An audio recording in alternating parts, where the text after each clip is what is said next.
بسم اللہ الرحمن الرحیم۔ ہر طرح کی تعریف اور حمد و ثنا اللہ تعالیٰ ہی کے لیے ہے اور لاکھوں کروڑوں درود و سلام اللہ کے حبیب حضرت محمد مصطفیٰ صلی اللہ علیہ وآلہ وسلم کی ذات اقدس پر۔ السلام علیکم معزز ناظرین، سیرت النبی پارٹ 32۔ پہلے ان سے ان نوجوانوں کے بارے میں سوال کرو جو پچھلے زمانے میں کہیں نکل گئے تھے، یعنی اصحاب کہف کے بارے میں پوچھو کہ ان کا کیا واقعہ تھا، اس لیے ان کا واقعہ نہایت عجیب و غریب ہے۔ ہماری پرانی کتابوں کے علاوہ اس واقعے کا ذکر کہیں نہیں ملے گا۔ اگر وہ نبی ہیں تو اللہ تعالیٰ کی طرف سے باخبر ہو جائیں گے، ورنہ نہیں بتا سکیں گے۔ پھر ان سے پوچھنا سکندر ذوالقرنین کون تھا، اس کا کیا قصہ ہے۔ پھر ان سے روح کے بارے میں پوچھنا کہ وہ کیا چیز ہے۔ اگر انہوں نے پہلے دونوں سوالوں کو جواب دے دیا اور ان کا واقعہ بتا دیا اور تیسرے سوال یعنی روح کے بارے میں بتایا تو تم لوگ سمجھ لینا کہ وہ سچے نبی ہیں۔ اس صورت میں تم ان کی پیروی کرنا۔ یہ لوگ یہ 3 سوال لے کر واپس مکہ آئے اور قریش سے کہا، ہم ایسی چیز لے کر آئے ہیں کہ اس سے ہمارے اور محمد کے درمیان فیصلہ ہو جائے گا۔ اس کے بعد انہوں نے سب کو تفصیل سنائی۔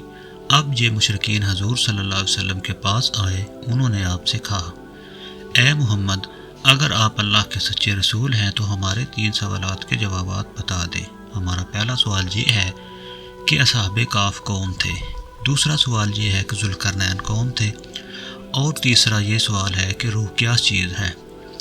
آپ نے ان کے سوالات سن کر فرمایا، میں ان سوالات کے جوابات تمہیں کل دوں گا۔ نبی کریم صلی اللہ علیہ وسلم نے اس جملے میں انشاءاللہ نہ فرمایا، یعنی یہ نہ فرمایا انشاءاللہ میں تمہیں کل جواب دوں گا۔ قریش آپ کا جواب سن کر واپس چلے گئے۔ حضرت صلی اللہ علیہ وسلم وحی کا انتظار کرنے لگے، لیکن وحی نہ آئی۔ دوسرے دن وہ لوگ آئے، آپ انہیں کوئی جواب نہ دے سکے۔ وہ لوگ لگے باتیں کرنے۔ انہوں نے یہ تک کہہ دیا، محمد کے رب نے انہیں چھوڑ دیا۔ ان لوگوں میں ابو لہب کی بیوی ام جمیل بھی تھی۔ اس نے بھی یہ الفاظ کہے، میں دیکھتی ہوں کہ تمہارے مالک نے تمہیں چھوڑ دیا ہے اور تم سے ناراض ہو گیا ہے۔ نبی کریم صلی اللہ علیہ وسلم کو قریش کی یہ باتیں بہت شاق گزری۔ آپ بہت پریشان اور غمگین ہو گئے۔ آخر جبرائیل علیہ السلام سورہ کہف لے کر نازل ہوئے۔ اللہ تعالیٰ کی طرف سے آپ کو ہدایت کی گئی ہے، اور آپ کسی کام کی نسبت یوں نہ کہا کیجیے کہ اس کو کل کر دوں گا، مگر اللہ کے چاہنے کو ملا دیا کیجیے، یعنی انشاءاللہ کہا کیجیے۔ آپ بھول جائیں تو اپنے رب کا ذکر کیا کیجیے اور کہہ دیجیے کہ مجھے امید ہے میرا رب مجھے نبوت کی دلیل بننے کے اعتبار سے اس سے بھی نزدیک تر بات بتا دے گا۔ مطلب یہ تھا کہ آپ یہ کہیں کہ آئندہ فلاں وقت پر میں یہ کام کروں گا تو اس کے ساتھ انشاءاللہ ضرور کہا کروں گا۔ اگر آپ اس وقت اپنی بات کے ساتھ انشاءاللہ ملانا بھول بھی جائیں اور بعد میں یاد آ جائے تو اس وقت انشاءاللہ کہہ دیا کریں، اس لیے کہ بھول جانے کے بعد یاد آنے پر وہ انشاءاللہ کہہ دینا بھی ایسا ہے جیسے گفتگو کے ساتھ کہہ دینا ہوتا ہے۔ اس موقع پر وحی میں دیر اسی بنا پر ہوئی تھی کہ آپ نے انشاءاللہ نہیں کہا تھا۔ جب جبرائیل علیہ السلام سورہ کہف لے کر آئے تو آپ نے ان سے پوچھا تھا، جبرائیل تم اتنی مدت میرے پاس آنے سے رکے رہے، اس سے تشویش پیدا ہونے لگی تھی۔ جواب میں حضرت جبرائیل علیہ السلام نے عرض کیا، ہم آپ کے رب کے حکم کے بغیر نہ ایک زمانے سے دوسرے زمانے میں داخل ہو سکتے ہیں، نہ ایک جگہ سے دوسری جگہ جا سکتے ہیں۔ ہم تو صرف اس کے حکم پر عمل کرتے ہیں، اور یہ جو کفار کہہ رہے ہیں کہ آپ کے رب نے آپ کو چھوڑ دیا ہے، تو آپ کے رب نے آپ کو ہرگز نہیں چھوڑا، بلکہ یہ سب اس کی حکمت کے مطابق ہوا ہے۔ پھر حضرت جبرائیل علیہ السلام نے آپ کو اصحاب کہف کے بارے میں بتایا، ذوالقرنین کے بارے میں بتایا، اور پھر روح کے بارے میں وضاحت کی۔ اصحاب کہف کی تفسیر ابن کثیر کے مطابق یوں ہے، وہ چند نوجوان تھے، دین حق کی طرف مائل ہو گئے اور راہ ہدایت پر آ گئے تھے۔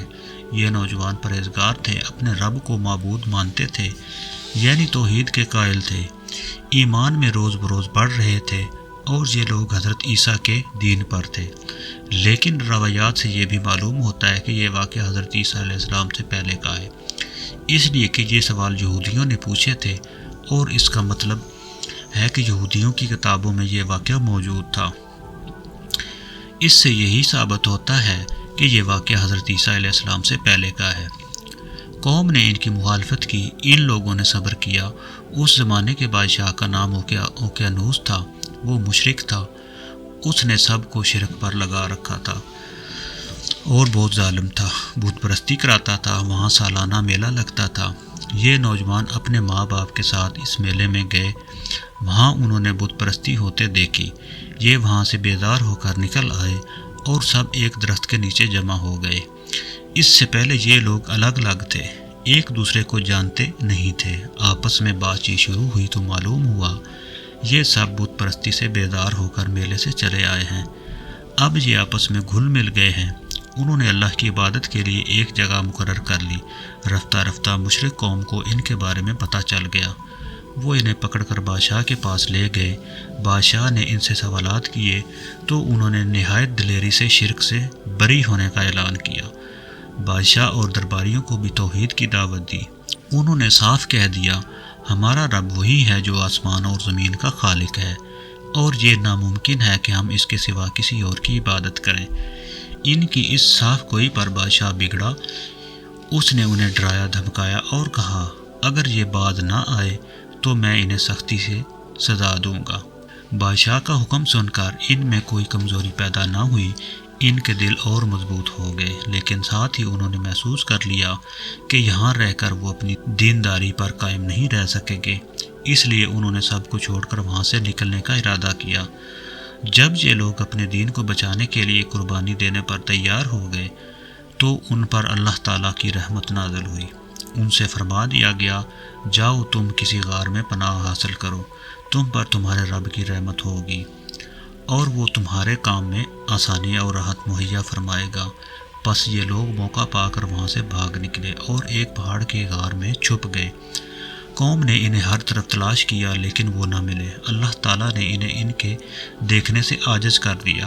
بالکل اسی قسم کا واقعہ حضور نبی کریم صلی اللہ علیہ وسلم کے ساتھ پیش آیا تھا، جب آپ نے حضرت ابو بکر صدیق رضی اللہ عنہ کے ساتھ غار ثور میں پناہ لی تھی، لیکن مشرکین غار کے منہ تک آنے کے باوجود آپ کو نہیں دیکھ سکتے تھے۔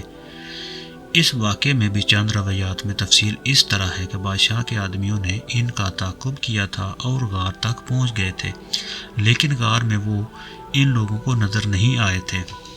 قرآن کریم کا اعلان ہے کہ اس غار میں صبح شام دھوپ آتی تھی۔ یہ غار کس شہر کے کس پہاڑ میں ہے یہ یقینی طور پر کسی کو معلوم نہیں۔ پھر اللہ تعالیٰ نے ان پر نیند طاری کر دی اور اللہ تعالیٰ انہیں کروٹیں بدلواتے رہے۔ ان کا کتا بھی غار میں ان کے ساتھ تھا۔ اللہ تعالیٰ نے جس طرح اپنی قدرت کاملہ سے انہیں سلا دیا، اسی طرح انہیں جگا دیا۔ وہ 309 سال تک سوتے رہے۔ اب 309 سال بعد جاگے تو بالکل ایسے جیسے ابھی کل ہی سوئے تھے۔